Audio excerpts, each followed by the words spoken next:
वो उस पर बात करते हैं।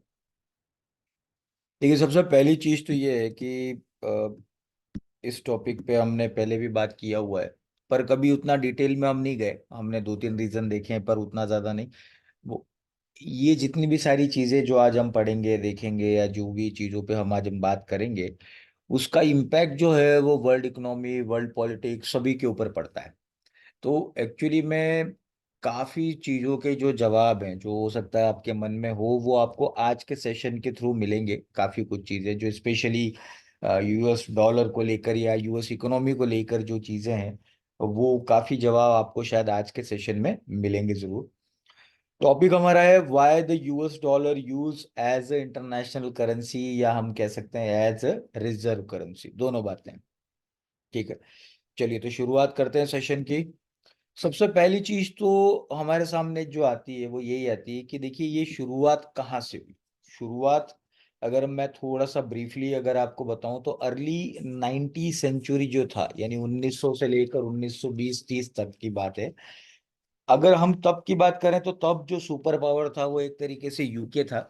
क्योंकि जैसा कि हम जानते हैं कि यूके काफी कंट्रीज में यूके का ही एक तरीके से साम्राज्य था, काफी बड़ा। जैसे इंडिया है हो गया, ये एशिया में भी काफी था, इवन अफ्रीका वगैरह में भी हम देखें, ऑस्ट्रेलिया वगैरह तक देखें, यानी काफी बड़ा साम्राज्य फैला हुआ था।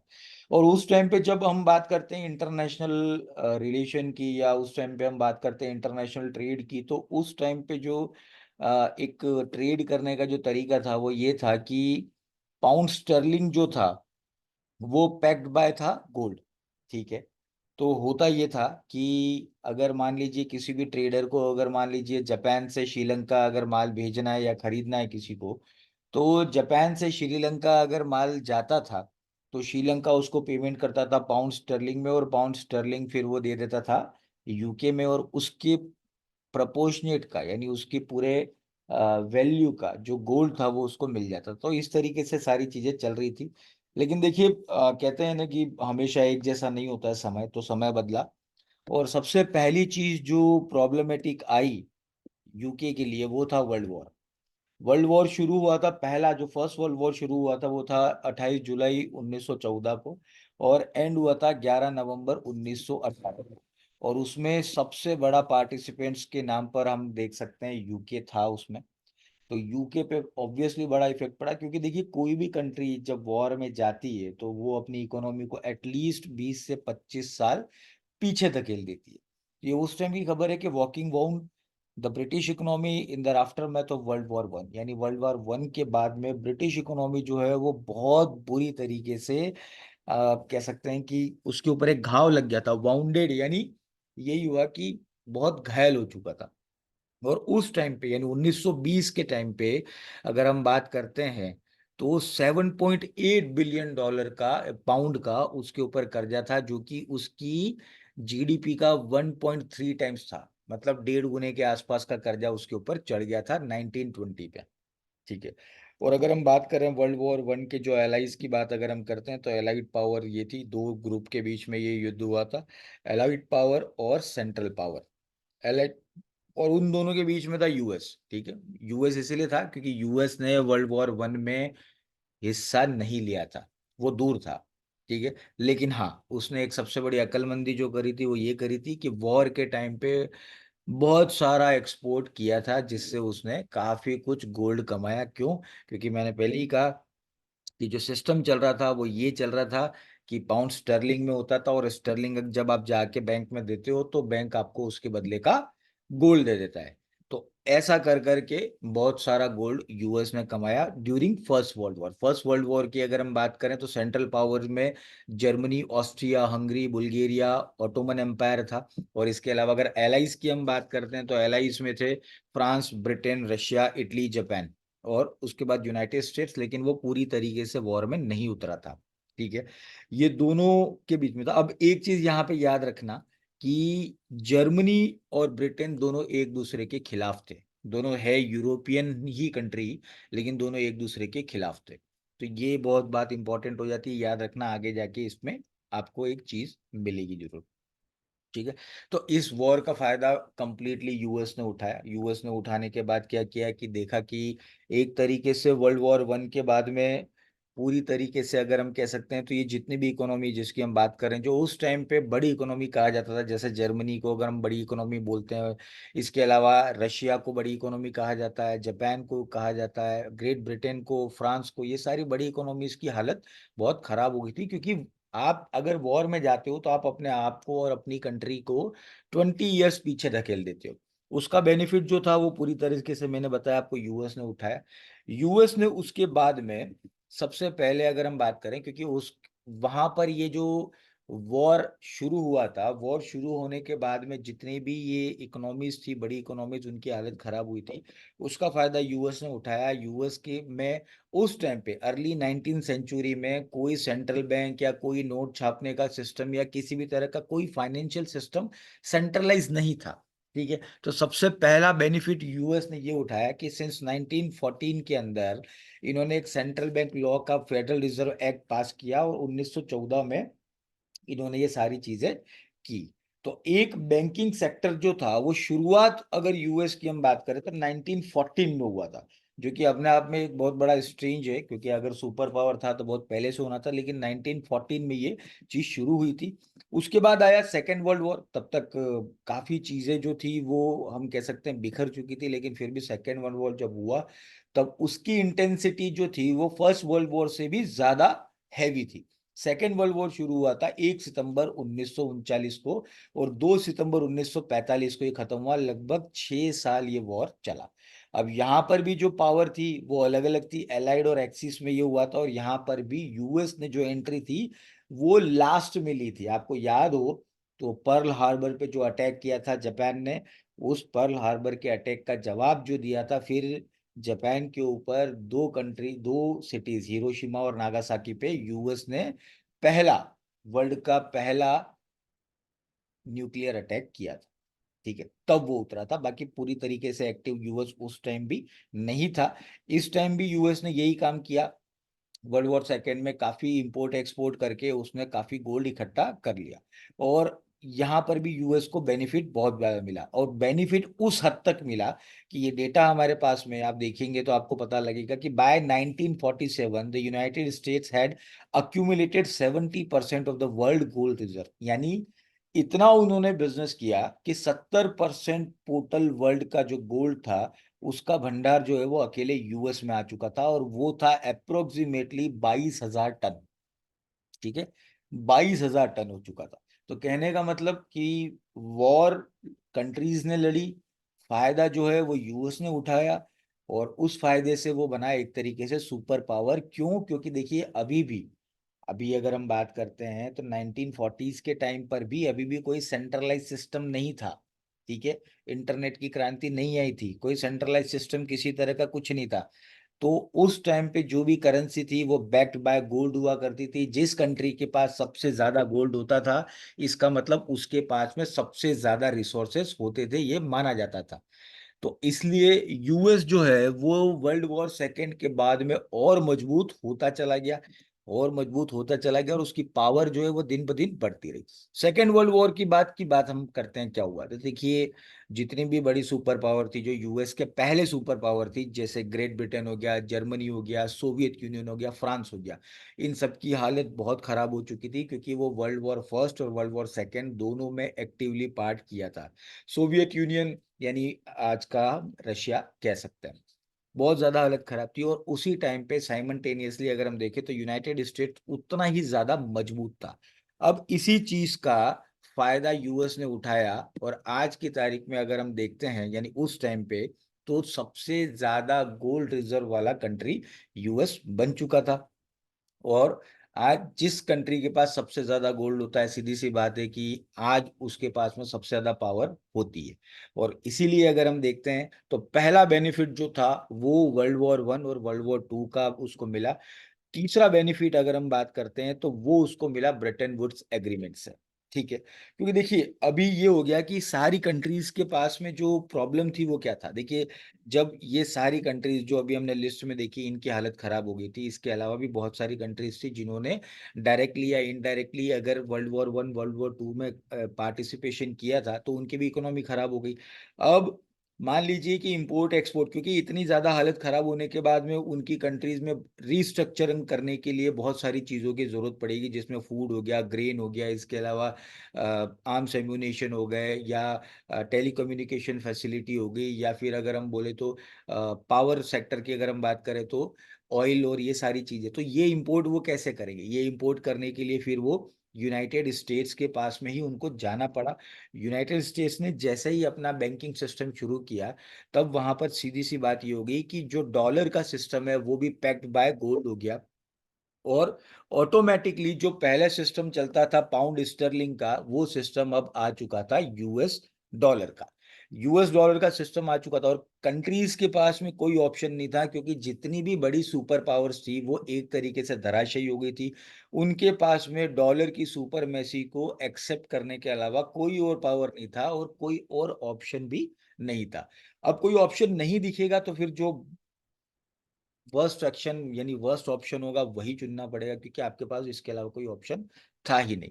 इसीलिए वहां पर इसको एक बेनिफिट मिला। उसके बाद में जब हम बात करते हैं 1944 की, उसके बाद में जो वर्ल्ड वॉर चल रहा था, उसी टाइम पर यूएस ने एक बहुत बड़ा, हम कह सकते हैं गेम चेंजर, पूरी इकोनॉमी को गेम चेंज करने वाला एक पूरा पैतरा चला, जिसको हम कहते हैं Bretton Woods agreement. Bretton Woods agreement मैंने पहले भी आप सेशंस में एक डिस्कशन किया आप लोगों से। ब्रेटन वुड्स एग्रीमेंट एक तरीके का एग्रीमेंट है जो न्यू हैम्पशायर नाम की जगह है यूएस में, जहाँ पे ब्रेटन वुड्स नाम की जगह पे ये लोग इकट्ठा हुआ थे। 44 कंट्रीज इकट्ठी हुई थी, और 44 कंट्रीज ने 1944 में दो चीजों पर सहमति दे दी अपनी। पहला तो ये हुआ कि यूएस डॉलर जो है वो सीधा गोल्ड के साथ में पैक कर लिया जाएगा, ठीक है। मतलब कि अगर कोई भी कंट्री, यानी अब की बार अब से जो भी इंटरनेशनल ट्रेड जो ट्रांजेक्शन्स होंगे वो सारे यूएस डॉलर में होंगे, और जिस कंट्री के पास यूएस डॉलर होगा वो अपना यूएस डॉलर कभी भी गोल्ड में एक्सचेंज कर सकता है, ठीक है। तो पहला तो ये हुआ। और दूसरा जो सबसे बड़ा डेवलपमेंट अगर हम बात करें, तो वो था वर्ल्ड बैंक और आईएमएफ का, ठीक है। उसके पहले हम समझ लेते हैं कि यूएस डॉलर उस टाइम पे जो कन्वर्टिबल था गोल्ड के साथ में, उसमें क्लियर कट यहाँ पे लिखा हुआ था कि $35 पर आउंस एक तरीके से आपको गोल्ड मिल जाएगा। मतलब एक ऑन्स अगर आप दोगे, एक ऑन्स मतलब 28 ग्राम मान लो, यानी 28 ग्राम का गोल्ड अगर है, अगर आप उसको देते हो तो उसके बदले $35 आपको मिलेंगे। अभी नहीं, उस टाइम पे 1944 में। तो ये उस टाइम पे एग्रीमेंट हुआ था, जिसमें 44 कंट्रीज ने राजी हो गई थी। इसी के साथ में दो नई संस्थाएं भी बनाई वहां पे, जिसमें हम बात करते हैं, आज भी हम सुनते हैं, वर्ल्ड बैंक और इंटरनेशनल मॉनेटरी फंड की। वर्ल्ड बैंक और इंटरनेशनल मॉनेटरी फंड जो दोनों संस्थाएं थी, उनका काम था जितनी भी कंट्रीज होती है उसको लोनिंग देने का, और इंटरनेशनल पेमेंट्स के सेटलमेंट्स का काम दिया गया था। ये सारी चीजें जो थी वो बेनिफिशियल इसीलिए करी गई थी। ये सारा यूएस के लिए सबसे ज्यादा बेनिफिट इसीलिए होता था क्योंकि देखिए ये दोनों संस्थाएं जो थी, वर्ल्ड बैंक और इंटरनेशनल मॉनेटरी फंड, जब सेकेंड वर्ल्ड वॉर खत्म हुआ था तब सबसे ज्यादा नुकसान अगर किसी कंट्री को हुआ था तो वो होता जापान को, क्योंकि जापान की दो सिटीज हिरोशिमा और नागासाकी पे परमाणु बम गिराए गए थे, न्यूक्लियर अटैक हुआ था। तो उस कंट्री को रिस्ट्रक्चर करने के लिए बहुत सारे फंड्स की जरूरत थी, और वो फंड कौन दे रहा था? यूएस के थ्रू जा रहा था वो fund, world bank international monetary fund के पास, और वो वहां से अलग अलग कंट्रीज, जिन जिन कंट्रीज को रिस्ट्रक्चरिंग करना है उनको लोन दे रही थी। और सीधा सिंपल सा गणित था कि यूएस की यही शर्त थी कि अगर डॉलर में पैसा जाता है तो लोन जब रीपेमेंट आप करोगे तो वो भी हम डॉलर में ही लेंगे, ठीक है। तो ऑब्वियसली हर कंट्री जिसने लोन लिया है उसकी ये मजबूरी बन गई कि वो यूएस डॉलर में अगर लेगा तो यूएस डॉलर में ही उसको वापस देना पड़ेगा। तो एक तरीके से एक्सेप्टेंस जो है वो बढ़ गया, ठीक है। दूसरे तरीके से जितनी भी कंट्रीज थी जो रिस्ट्रक्चर करना चाहती थी उनको डॉलर में लोन लेना ही पड़ा।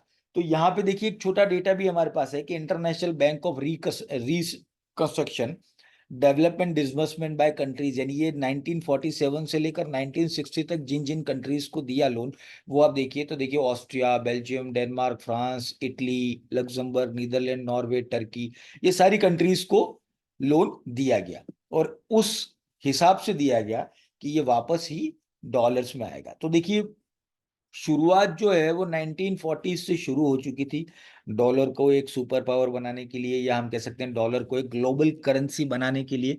और वो धीरे धीरे धीरे धीरे सारी कंट्रियां एक्सेप्ट भी कर रही थी, और एक्सेप्ट इसीलिए कर रही थी क्योंकि उनके पास में और कोई ऑप्शन नहीं था। ठीक है, क्योंकि सारी कंट्रीज की जब हालत खराब है तो क्या होगा, वो बचाएगा कौन फिर उनके उनके लिए सेवियर बन के कौन आएगा। जब आप युद्ध में होते हो तो आपकी इकोनॉमी बुरी तरीके से प्रभावित होती है, आपके देश के लोग जो है वो एक तरीके से बहुत ज्यादा सफर करते हैं। ऐसी कंडीशन में अगर आपको कोई भी ऑफर मिलता है तो आप उसको स्वीकार कर लेते हो कि ठीक है, जब होगा तो देखा जाएगा, लेकिन आज तो इस परिस्थिति से हम निकलते हैं। तो इसीलिए उस टाइम पे डॉलर की एक्सेप्टेंस इतनी बढ़ गई। उसके आगे जो घटनाक्रम हुआ वो अगर हम देखते हैं तो एक तरीके से यूएस ने जो है मार्शल प्लान भी बनाया था। मार्शल प्लान का मतलब ये था कि जिन जिन भी यानी वर्ल्ड वॉर सेकेंड के बाद में जो मेन कंट्रीज थी, उन कंट्रीज को लगभग $13 बिलियन का फॉरेन एड दिया गया था, जो यूरोपियन कंट्रीज को था, जो मैंने आपको यहाँ पे बताया। ठीक है, तो आज की तारीख यानी उस टाइम की अगर हम बात करते हैं तो ये जितनी भी 13 कंट्रीज है जिनको ये लोन मिला था, वो लोन मिलने के बाद क्या होगा, ऑब्वियसली वो डॉलर के अगेंस्ट में कभी कुछ बोलेंगी नहीं, या वो यूएस कंट्री के बारे में कभी कोई नेगेटिव बोलेंगे नहीं। तो एक तरीके से साइमल्टेनियसली अगर हम देखें तो लोगों ने या इन कंट्रीज ने ये मानना शुरू कर दिया था कि अब जो टाइम है वो यूके का खत्म हो गया है और यूएस का आ चुका है। तो ये तीन कारण जो थे वो उस टाइम पे मैंने बताया आपको, फर्स्ट वर्ल्ड वॉर, उसके बाद आ गया सेकेंड वर्ल्ड वॉर, और तीसरा अगर हमने देखा तो वो था हमारे सामने ये यूएस का ब्रेटन वुड्स एग्रीमेंट। इसके अलावा अगर हम बात करते हैं तो ये जो नेक्स्ट अगर हम देखते हैं तो वो होता है पेट्रो डॉलर। पेट्रो डॉलर देखिए बहुत इंपॉर्टेंट है, आप लोगों ने सुना होगा ये शब्द भी कि पेट्रो डॉलर। अब पेट्रो डॉलर होता क्या है वो हम देखते हैं। देखिए सबसे बड़ी बात ये कि जब ये सारी चीजें हुई तो ये होने के बाद में यूएस यहाँ पर नहीं टिका, क्योंकि यूएस को एक तरीके से डर हो गया था कि आज नहीं तो कल हो सकता है ये कंट्रीज वापस से खड़ी हो जाएंगी अपने अपने पैरों पर, या वो रिस्ट्रक्चर कर लेंगी और कोई बड़ी इकोनॉमी बन जाएगी, तो हमें कोई तो चुनौती देगा आने वाले टाइम में। ये यूएस जानता था। ठीक है, तो सीधी सी बात है कि यूएस ये चाह रहा था कि उसका अगर मान लीजिए कि सुपर पावर अगर उसे बने रहना है, तो एक तरीके से डॉलर को वो फाइनेंशियल सुपर पावर बना के रखना चाहता था कि इसके सामने कोई भी सुपर मेसी खड़ी ना हो, या इसको कोई भी चुनौती आगे जाके दे ना सके। तो जैसे ही पैक्ड बाय गोल्ड कर दिया, पैक्ड बाय गोल्ड करने में जो सबसे बड़ा नुकसान हुआ उनका, वो क्या हुआ, वो ये हुआ। ठीक है, सबसे बड़ा नुकसान क्या होता है, देखिए अगर आपकी कंट्री की करेंसी अगर गोल्ड पे आप उसको अगर पैक कर देते हो, तो उसका मतलब ये होता है कि अगर सरकार आपको जो गोल्ड दे रही है, जैसे मान लीजिए यहाँ पे 1 औंस बराबर 28 ग्राम गोल्ड है। ठीक है, और यहाँ पे 1 औंस बराबर 40 ग्राम गोल्ड है जो मार्केट में मिल रहा है, तो दोनों में फर्क आ गया। तो लोग क्या करते कि लोग यूएस में खरीदते थे और बाहर बेच देते थे। ठीक है, तो इंपोर्ट और एक्सपोर्ट में जिन कंट्रीज के पास में डॉलर पड़े हुए थे, ठीक है, अब कंट्रीज को ये लगता था कि अगर यही डॉलर हम यूएस को देंगे तो हमें पैसा कम मिलेगा, लेकिन यही डॉलर अगर हम मार्केट में सेल कर देंगे तो हमें ज्यादा वैल्यू का गोल्ड मिलेगा। अब यूएस की प्रॉब्लम क्या हो गई, तो देखिए यूएस की प्रॉब्लम ये हो गई कि उसे कहीं ना कहीं जो गोल्ड मार्केट है उसे भी मैनिपुलेट करके उसकी जो प्राइस थी और उसकी जो डिमांड सप्लाई थी उसको मैनेज करना था। ठीक है, तो यूएस ने क्या किया कि डिमांड और सप्लाई को मैनेज करने के लिए उन्होंने एक मेंबर कंट्रीज का ग्रुप बनाया जिसको हम कहते हैं लंदन गोल्ड गोल्ड पुल मेंबर्स। ठीक है, लंदन के अंदर ही ये एक्सचेंज था जहां पे खरीद और बेच हुआ करती थी, पुराने टाइम की बात है ये, 1940 से लेके 60s के बीच की। और उसकी पूल मेंबर कंट्रीज कौन कौन सी थी, तो देखिए यूनाइटेड स्टेट्स था जिसका पार्टिसिपेशन 50% था, then Germany 11%, United Kingdom 9%, France 9%, Italy 9%, Belgium 4%, Netherland 4% और स्विट्जरलैंड 4%। और यहाँ पे आपको अमाउंट भी दे रखेंगे किसने कितना अमाउंट लगाया और उसकी वैल्यू क्या है। ठीक है, तो ये सारी कंट्रीज मिलकर क्या करती थी कि गोल्ड को मैनिपुलेट करती थी। मैनिपुलेट कैसे करती थी, देखिए सिंपल सी बात है, जब आपको पता है, क्योंकि मैंने पहले ही कहा था कि गोल्ड जो है वो पूरे वर्ल्ड का लगभग 70% एक टाइम पे यूएस के पास था। तो अगर कोई भी कमोडिटी का मोर देन 50% अगर किसी एक एंटिटी के पास अगर आ जाता है, तो वो उसकी प्राइजेस को आराम से मैनिपुलेट कर सकता है। अब होता ये था कि जब जब भी गोल्ड मार्केट में डिमांड में आता था तो ये क्या करते थे, गोल्ड को सेल कर देते थे। सेल कर देगा तो क्या होगा कि डिमांड और सप्लाई के बीच का जो गैप है वो कम हो जाएगा। प्राइस अगर बढ़ते थे तो ये गोल्ड को बाय करते थे, प्राइस अगर घटते थे ये गोल्ड को सेल करते थे। मतलब ये क्या चाहते थे कि गोल्ड की जो प्राइस है वो यूएस डॉलर से बराबर रहे, यूएस डॉलर से बढ़े नहीं। ठीक है, ये इनकी सबसे बड़ा सरदर्द था, जिसका कोई इलाज निकल नहीं रहा था। लेकिन एक टाइम के बाद में, क्योंकि देखिए जब अल्टीमेटली पूरी दुनिया के अंदर ये सारी चीजें चल रही है, आप किस कंट्री को रोक सकते हो और आप किस कंट्री के ऊपर ये सैंक्शंस लगा सकते हो या उसको मना कर सकते हो, क्योंकि डॉलर जिन कंट्रीज के पास है वो आज नहीं तो कल अपने डॉलर्स को एक्सचेंज कराने जाएंगे ही जाएंगे। तो प्रॉब्लम यहाँ पे ये आ गई। अब ये आने के बाद में आप यहाँ पे देख सकते हैं, जैसे मैंने आपको बताया था, ये पिछले चार्ट में भी दिखाया था कि एक टाइम पे 1950s की अगर हम बात करें तो 22,000 टन सोना जो था वो यूएस के पास था। लेकिन आप देख रहे हैं 60s से लेकर जो 70s का चार्ट है, देखिए 60s में गोल्ड था इनका 14,000 टन, और 70s आते आते अगर हम बात करें तो ये 800 टन रह गया। क्यों? क्योंकि देखिए मेनली जितनी भी कंट्रीज थी, क्योंकि देखिए क्या होता है मार्केट में, एक बार पैनिक होता है ना, तो एक बार पैनिक होने के बाद फिर आपकी कोई नहीं सुनता है। ठीक है, तो जब ये खबरें निकलना शुरू हुई कि यूएस के पास में गोल्ड रिजर्व धीरे धीरे कम हो रहे हैं, घट रहे हैं, तो जितनी भी कंट्रीज थी वो टेंशन में आ गई कि हमारे पैसे का क्या होगा, हमारे पास में डॉलर पड़ा हुआ है, लेकिन अगर वो डॉलर मार्केट में अगर हम नहीं दे सकते हैं तो फिर उस डॉलर का सेंस ही क्या, वो तो पेपर हो गया, पीस ऑफ पेपर हो गया। तो इसीलिए सारी कंट्रीज चिंता में आ गई, उन्होंने ये चीज करी। और उसी चक्कर में जो लंदन गोल्ड पुल मेंबर्स थे उन्होंने भी हाथ खींच लिए, और धीरे धीरे ये हुआ कि गोल्ड जो था, गोल्ड का रिजर्व यूएस का था, वो घटता चला गया और 8,000 औंस तक आ गया। अब ये जैसे ही आया तो ऑब्वियसली यूएस का चिंता में आना जायज था, क्योंकि एक बहुत बड़ा एक एम्पायर खड़ा किया है, वो एम्पायर ऐसे तो वो बिखरने नहीं दे सकता था। क्योंकि अगर ये चीज हो जाती तो क्या होता, लोगों का डॉलर के ऊपर और यूएस के ऊपर जो विश्वास है, जो इस ट्रस्ट है, जो उसकी एक धमक है, वो खत्म हो जाती, वो सारी चीजें बिल्कुल खत्म हो जाती। तो इसलिए यहाँ पर क्या हुआ कि 1971 में इस चीज का बेनिफिट उठा के यूएस ने यहाँ पर उस टाइम के जो इनके प्रधानमंत्री थे, सॉरी, उस टाइम के जो इनके राष्ट्रपति थे, उन्होंने क्या किया कि ये सारी चीजें चेंज कर दी। उस टाइम के जो राष्ट्रपति थे रिचर्ड निक्सन थे, उन्होंने एक एग्जीक्यूटिव ऑर्डर पास किया जिसका नंबर है 11615, और 15 अगस्त 1971 को उन्होंने यूनिलेटरली डिक्लेयरिंग ये कर गया कि abandonment of the dollar pact to the gold, यानी जो डॉलर था गोल्ड के साथ में जो पैक्ट बनाया था वो खत्म कर दिया।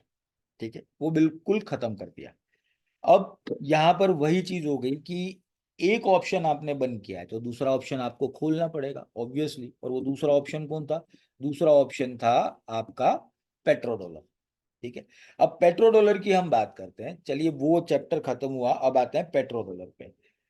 पेट्रो डॉलर में देखिए क्या था, आप देखेंगे पूरी दुनिया के अंदर, यानी ये 40s के अंदर पता लग चुका था कि काफी कंट्रीज जो मिडिल ईस्ट की कंट्रीज है वहां पर ऑयल की एक्सेलरेशन की जा सकती है, क्योंकि उनके पास ऑयल बहुत सारा है। और जितनी भी मिडिल ईस्ट कंट्रीज थी उनके पास में ऑयल एक्सेलरेट करने के लिए कोई टेक्नोलॉजी नहीं थी, टेक्नोलॉजी थी तो केवल यूरोप और यूएस की कंपनीज के पास ही थी, और किसी कंपनी के पास में नहीं थी कि वो ऑयल को एक्सक्लेरेशन कर सके, उनका एक्सट्रैक्शन कर सके, उसको निकाल सके बाहर और उसकी रिफाइनरी बना सके, ये सारी चीजें नहीं थी। तो उसके बाद में यूनाइटेड स्टेट ने एक तरीके से सऊदी अरेबिया से बात करी और उन्हें ये कहा कि हम आपको ऑयल ढूंढने में भी मदद करेंगे, ऑयल निकालने में भी मदद करेंगे और रिफाइनरी डालने में भी मदद करेंगे, और साथ ही साथ हम आपको सुरक्षा भी देंगे, मतलब एक तरीके से मिलिट्री इक्विपमेंट भी आपको देंगे। आप एक ही काम आपको करना है और वो ये काम है कि आप डॉलर जो क्रूड ऑयल के प्राइजेस हैं वो केवल और केवल डॉलर में आप करिए। ठीक है, वहां पर उन्होंने एक शर्त ये रखी कि आप क्रूड ऑयल के जो प्राइजेस हैं वो केवल और केवल यूएस डॉलर में होने चाहिए, मतलब कि अगर किसी भी कंट्री को ऑयल खरीदना है तो वो केवल और केवल यूएस डॉलर से खरीद सकते हैं। अब उस टाइम पे सबसे बड़ा प्रॉब्लम सऊदी अरेबिया के पास भी ये था कि देखिए सऊदी अरेबिया कोई बहुत बड़ा सुपर पावर नहीं था, या सऊदी अरेबिया के पास बहुत कोई पैसा नहीं था, तो क्योंकि ऑयल एक्सेलरेशन तो अब शुरू होना था, तो सऊदी अरेबिया के पास में और कोई ऑप्शन नहीं था। सऊदी अरेबिया ने सोचा कि देखिए वर्ल्ड का सुपर पावर अगर हमको आके बोल रहा है कि आपको हम पैसा भी देंगे, हम आपको ऑयल भी ढूंढ के देंगे, सारी चीजें हम करेंगे, आपकी सुरक्षा भी करेंगे, तो ठीक है ना, क्या करना है, डॉलर में ही देना है, तो उन्होंने हामी भर दी। अब वहां से शुरू होता है सारा गेम। सऊदी अरेबिया का जो ऑयल था वो 1938 में पहली बार एक्सेलरेट किया था, वो भी यूएस की कंपनी ने किया था।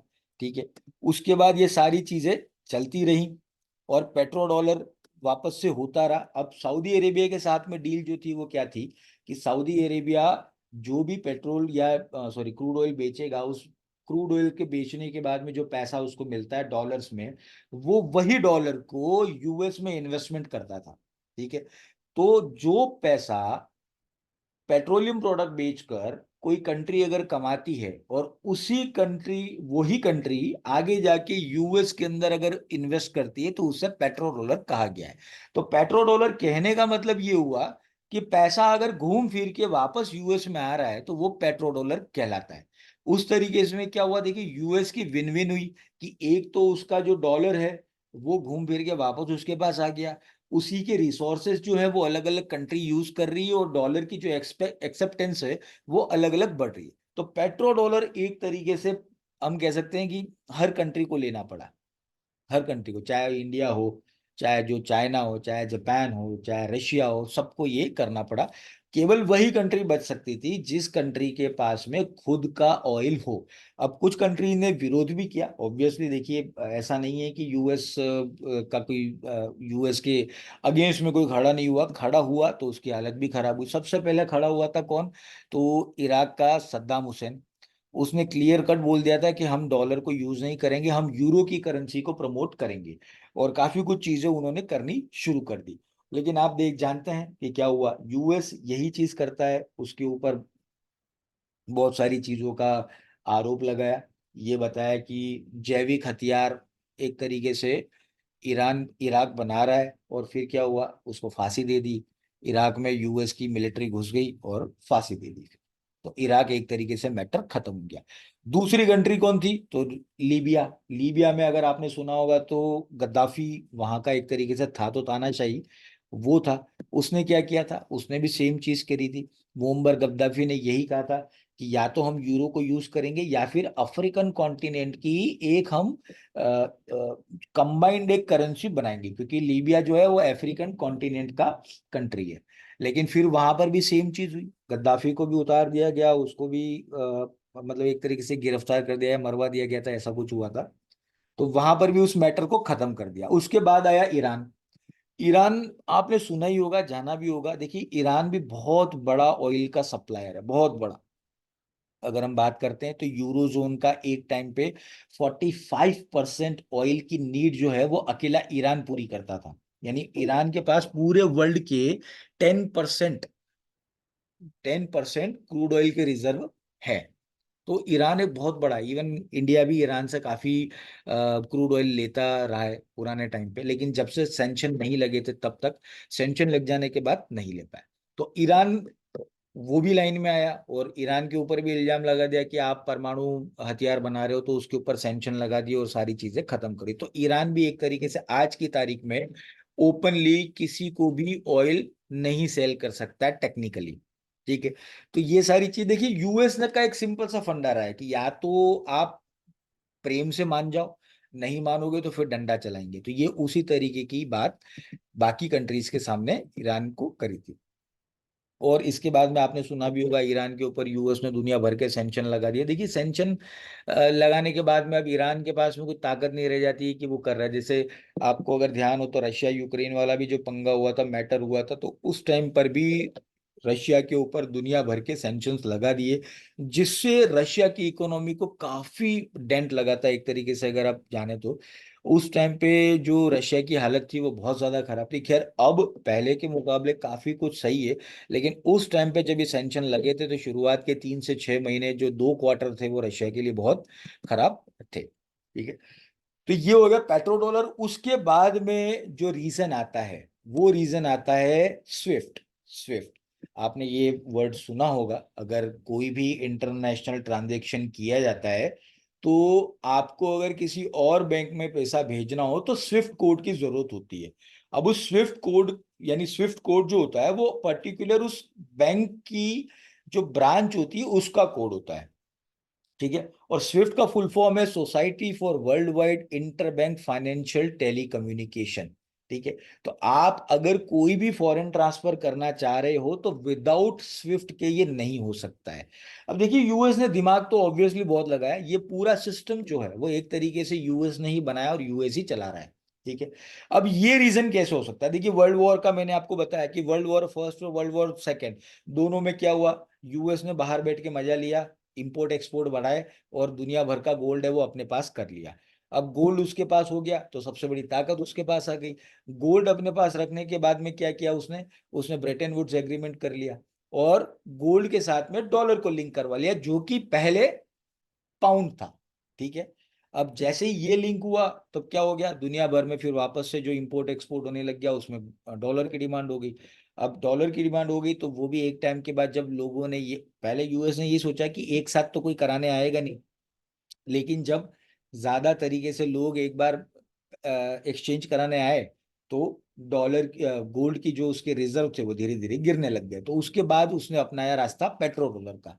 पेट्रो डॉलर में क्या हो गया कि अब हर कंट्री की जो नीड है, क्योंकि सुपर एक तरीके से हम कह सकते हैं नीड जो अगर किसी भी कंट्री की होती है तो वो होती है एनर्जी सोर्स। और एनर्जी सोर्स अभी तक सबसे बड़ा जो एक ही है पूरे वर्ल्ड में वो है क्रूड ऑयल। तो क्रूड ऑयल कहाँ से मिलेगा? डॉलर में मिलेगा। हर कंट्री की नीड क्या हो गई, ये करने की। अब मान लीजिए कुछ कंट्रीज ने विरोध भी किया तो उन कंट्रीज से क्या हालत करी, जैसे मैंने आपके सामने एग्जांपल रखा ईरान का, इराक का, लीबिया का, उनकी हालत खराब कर दी। अब आ गया पांचवा इसका जो हथियार था वो था स्विफ्ट कम्युनिकेशन। स्विफ्ट कम्युनिकेशन अगर हम बात करते हैं तो एक तरीके से इंटरनेशनल ट्रांजेक्शन जो होते हैं उसमें स्विफ्ट कोड होता है। अब वो कोड के थ्रू आप किसी भी कंट्री में, एक कंट्री से दूसरी कंट्री में इंपोर्ट एक्सपोर्ट या किसी भी तरीके का पेमेंट है वो कर सकते हैं। पेमेंट जो होते थे उसमें जो बैंक्स इन्वॉल्व होती थी उसको कहते थे करस्पॉन्डेंस बैंक। तो ये जितनी भी करस्पॉन्डेंस बैंक हुआ करती थी वो यूएस की हुआ करती थी। तो कुल मिला के इंटरनेशनल स्विफ्ट पेमेंट के ऊपर भी पूरी तरीके से यूएस जो है वो हावी था।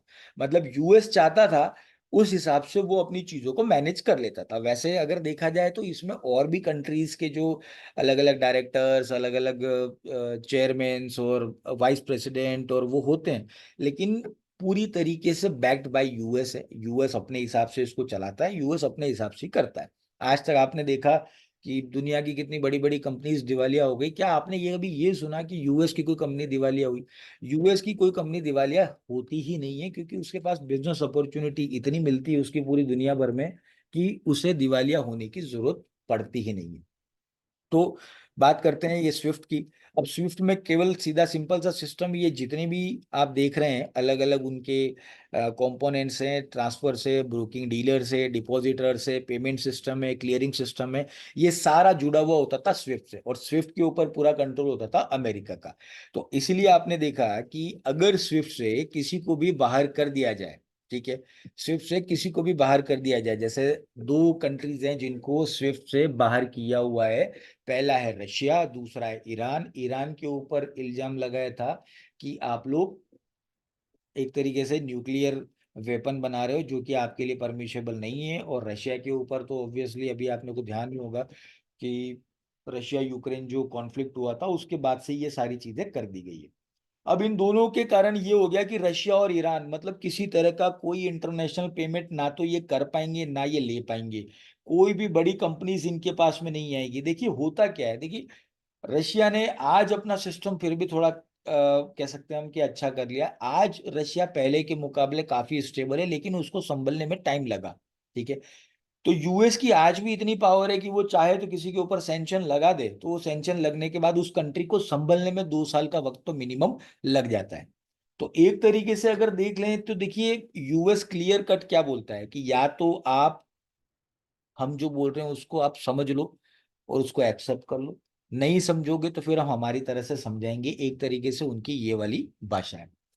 और इस भाषा को बल तब मिलता है जब सबसे बड़ा कॉन्टिनेंट जो होता है वो उनका साथ देता है, जो कि है यूरोप।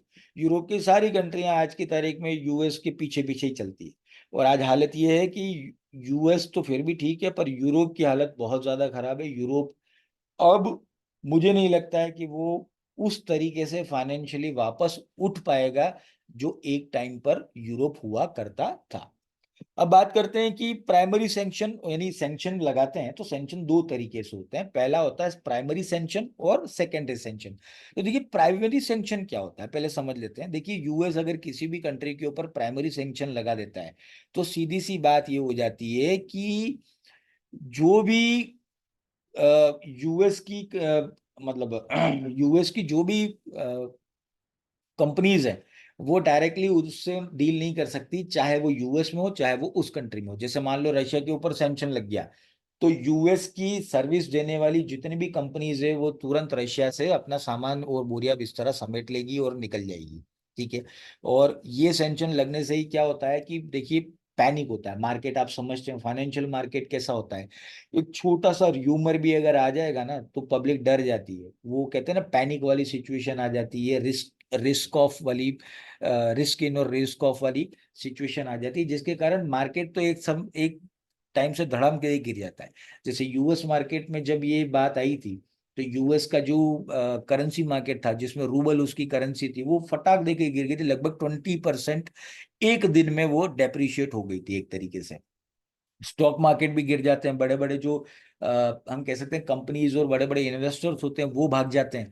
फिलहाल एक रिसेंट उदाहरण हमारे सामने है कि जब ये इसराइल और पैलेस्टाइन का जो अभी इशू वापस से क्रिएट हुआ था उस टाइम पर भी यही हुआ। इसराइल से बहुत बड़ी कंपनीज जो थी वो जाने लगी थी, इन्वेस्टर्स जो थे वो पैसा निकालने लगे थे। तो देखिए होता क्या है कि ऐसा नहीं है कि संभलता नहीं है, संभल जाता है मार्केट, नो डाउट। लेकिन जो पैनिक वाली सिचुएशन होती है ना वो काफी लोगों को ले डूबती है। तो इसीलिए कहते हैं कि फाइनेंशियल मार्केट में कभी पैनिक नहीं होना। देखिए दुनिया जितनी नीचे जाती है ना उतनी डबल तेजी से ऊपर आ जाती है। मार्केट कहाँ था, कोरोना आया तब मार्केट कहाँ चला गया, और आज आप देखो तो पुराना और कोरोना दोनों मिला दो उससे डबल ऊपर आज मार्केट है। तो सिंपल कैलकुलेशन यही होती है कि देखिए सारी चीजें आएंगी और जाएंगी, लेकिन मार्केट जो है ना उसको अपने आप को देखने का तरीका है ना वो डिफरेंट होता है। आने वाले टाइम में जो चीजें बढ़ने वाली है वो बढ़ने ही वाली है, उसका तो कोई वो नहीं है।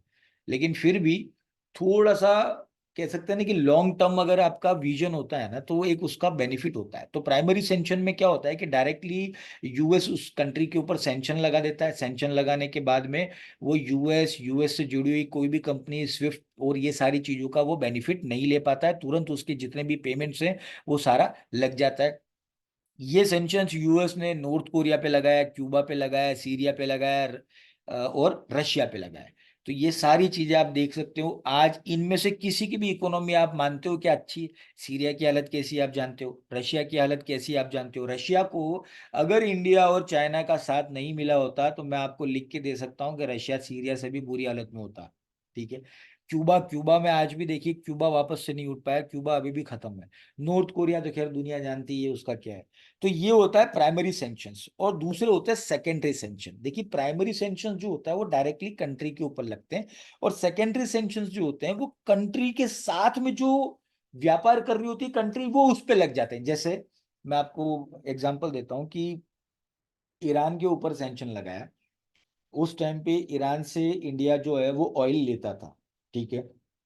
उस टाइम पे मनमोहन सिंह जी की सरकार थी और लेते थे। उसके बाद में फिर जब सैंक्शन लगे तब यूएस ने क्लियर कट बोल दिया कि अगर हम ईरान के ऊपर सैंक्शन लगा रहे हैं तो सेकेंडरी सैंक्शंस के हिसाब से आपको भी उससे तेल लेना बंद करना पड़ेगा। ऑब्वियसली उसके बाद इंडिया ने तेल लेना बंद कर दिया। लेकिन उसी का एक एग्जाम्पल हम दूसरा भी देख सकते हैं कि अभी की अगर हम बात करें कि जैसे रशिया के ऊपर उन्होंने सैंक्शन लगाया था, तो रशिया के ऊपर सैंक्शन लगाने के बाद में यूएस ने इंडिया को इनडायरेक्ट वे में, डायरेक्टली कभी नहीं कहा पर इनडायरेक्ट वे में उन्होंने कई बार पत्रकारों के थ्रू या इस तरीके से बैक चैनल्स में ये बात पहुंचाई कि आप अभी बार बार यूएस यानी रशिया से क्यों ऑयल परचेज करते हो। तो इंडिया ने क्लियर कट अपना जो स्टैंड था वो क्लियर किया कि हम हमारा पहले देखेंगे, हम आपका बाद में देखेंगे। प्रॉब्लम्स अगर है तो वो इंडिया की प्रॉब्लम नहीं है, वो आपकी प्रॉब्लम है, आप उसको सुलझाइए। अगर इंडिया को सस्ता तेल रशिया दे रहा है तो हम रशिया से लेंगे। आप उससे सस्ता दे दो तो हम आपसे ले लेंगे। सिंपल ये बात थी। तो इसीलिए आपने देखा होगा कि US will not sanction India for buying Russian oil से सीनियर अमेरिकन ऑफिशियल, ये बात जब पूछी गई थी तो ये बोला गया था। तो कुल मिला के आप देख सकते हैं कि यूएस जो है उसमें एक तरीके से अगर हम देखते हैं तो देखिए, जितने भी सारे जो कारण जो रीजंस हमने देखे, ठीक है, और ये रीजन इसलिए कि इंडिया के सामने इसलिए ये लोग इतना नहीं बोलते हैं क्योंकि देखिए इंडिया को यूएस हमेशा चाइना को काउंटर करने का सबसे बड़ा टूल मानता है, ठीक है।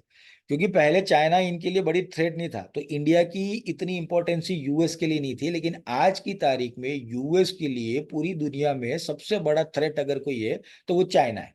रशिया तो बिल्कुल नहीं है, ये बाइडेन पागल है जिसने अपना सारा फोकस जो है वो रशिया पे कर लिया था। अगर चाइना पे किया होता तो काफी कुछ यूएस इवन ग्रो करता, ठीक है। तो वो उसको देखते ऐसा है इंडिया को कि इंडिया को काउंटर यानी चाइना को काउंटर करेंगे तो हमारे साथ में इंडिया होना चाहिए। इस कारण से इंडिया को लेकर थोड़ा सा वो कह सकते हैं ना, उनका एक काइंड हार्ट है इस मामले को लेकर, ठीक है। और इसके अलावा बात करते हैं कि देखिए अभी बहुत सारी कंट्रीज जो हैं वो यूएस डॉलर को लेकर काफी इनसिक्योर फील करती हैं, और वो जानती हैं कि ये जैसा सेंशन रशिया के ऊपर लगा है वैसा सेंशन वो किसी के ऊपर भी लगा सकते हैं आने वाले टाइम में। तो ऐसे कोई भी सेंशन अगर लग जाए ना तो उस कंट्री की इकोनॉमी एकदम खत्म हो जाती है और वापस उठने में उसको लगेगा टाइम। तो अभी वैसे ही घबराए हुए हैं, बात चल रही है डी डॉलराइजेशन की, जिसके ऊपर मैंने एक स्पेशल सेशन भी लिया था कि डी डॉलराइजेशन क्या होता है, क्यों होता है, कैसे होता है, उसके इफेक्ट क्या होते हैं और आगे क्या हो सकता है। बात चल भी रही है, कई लोगों ने इस पे काम किया भी है, जैसे चाइना और सऊदी अरेबिया के बीच में जो पहली ऑयल की डील हुई वो युआन को लेकर हुई। वो चाइना का, सॉरी, चाइना का युआन जो है वो अभी सऊदी अरेबिया लेने लग गया है, जिसके ऊपर यूएस ने भी कड़ी आपत्ति दायर की थी। हमारा इवन ट्रेड जो है जो यूएई से होता है उसमें हमने रुपीस में ट्रेड किया। इसके अलावा ब्रिक्स करेंसी की भी बात चल रही है, अब देखो क्या होता है, वो कितनी जल्दी आ सकती है, क्या हो सकता है। लेकिन फिर भी आज की तारीख में अभी भी डी डॉलराइजेशन उतना ज्यादा इफेक्टिव नहीं है जितना होना चाहिए। अब इसके लिए होना यही पड़ेगा कि देखिए स्विफ्ट सिस्टम को पहले तो आप कमजोर करो। आप एक ऐसा साइमल्टेनियसली पैरेलल सिस्टम बनाओ कि अगर आपको मान लो इंडिया को कल को उठा के स्विफ्ट सिस्टम से बाहर निकाल दें तो इंडिया के इंपोर्ट एक्सपोर्ट या पेमेंट्स को लेकर कोई फर्क ना पड़े, पहले वो सिस्टम क्रिएट होना चाहिए। तो उसी तरीके से अगर सारी कंट्रीज ऐसे कुछ सिस्टम्स क्रिएट कर लेती है तो ये चीज होगी। बाकी धीरे धीरे क्रूड ऑयल के ऊपर आज नहीं तो 10 साल बाद या 15 साल बाद डिपेंडेंसी खत्म होने ही वाली है, तो वहां पर भी डॉलर की डोमिनेंस धीरे धीरे कम होगी। लेकिन फिलहाल अगर हम बात करते हैं, फिलहाल 5 से 10 साल तो हम कह सकते हैं कि डॉलर की डोमिनेंस को कम होने में हो सकता है थोड़ा टाइम जरूर लगे, लेकिन नियर फ्यूचर बिल्कुल तो नहीं दिख रहा है।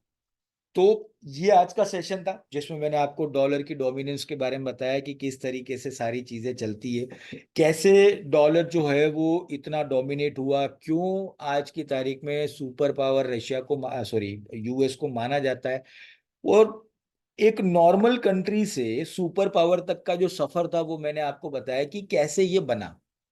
और इन बिटवीन अगर हम देखते हैं तो जितनी भी इकोनॉमी थी वो थ्रू आउट कभी यूएस के सामने अपना सर नहीं उठा पाई। जैसे हम बात करते हैं जर्मनी, जर्मनी अब कभी यूएस के बराबर नहीं आ पाया, यानी 1914 या 1920 के बाद में यूएस के बराबर ना तो यूके आ पाया है, ना ही रशिया आ पाया है, ना ही चाइना। चाइना आया जरूर है, पर हम कह सकते हैं चाइना दोनों ही वर्ल्ड वॉर में उतना ज्यादा एक्टिव नहीं था, ठीक है। और चाइना आया है, लेकिन चाइना फिलहाल जो है वो बहुत बड़ी प्रॉब्लम में है। लास्ट 2 साल से उसके वहाँ पे एफआईआईज जो है वो पैसा निकाल रही है, चाइना की जो इकोनॉमी वो लगातार गिर रही है। इसके अलावा अगर हम देखते हैं तो चाइना एक्चुअली में जैसे दूसरी कंट्रीज में इन्फ्लेशन चल रहा है, जापान में, सॉरी, चाइना में डिफ्लेशन चल रहा है। तो चाइना अभी वैसे भी आने वाले मुझे लगता है 5 साल तो मिनिमम चाइना को ये चीजें कवर करने के लिए लगेंगी। तो कुल मिला के जो फ्यूचर है वो इंडिया का बहुत ब्राइट है, लेकिन डी डॉलराइजेशन का जो भी इफेक्ट पड़ेगा उस पे मुझे नहीं लगता है कि इंडिया का कोई बहुत ज्यादा बड़ा रोल होगा उसमें। तो आज का सेशन कैसा लगा मुझे जरूर बताएं। और आप क्या सोचते हो कि यूएस जो सुपर पावर बना है, ठीक है, क्या उस चीज को आप कैसे देखते हो, वो उसके बारे में मुझे बताइए। और आज का सेशन कैसा लगा मुझे जरूर बताएं। सेशन से जुड़ा हुआ कोई क्वेश्चन हो आप मुझे पूछ सकते हैं। मैं 1 मिनट का ब्रेक लाऊं। Thank you very much.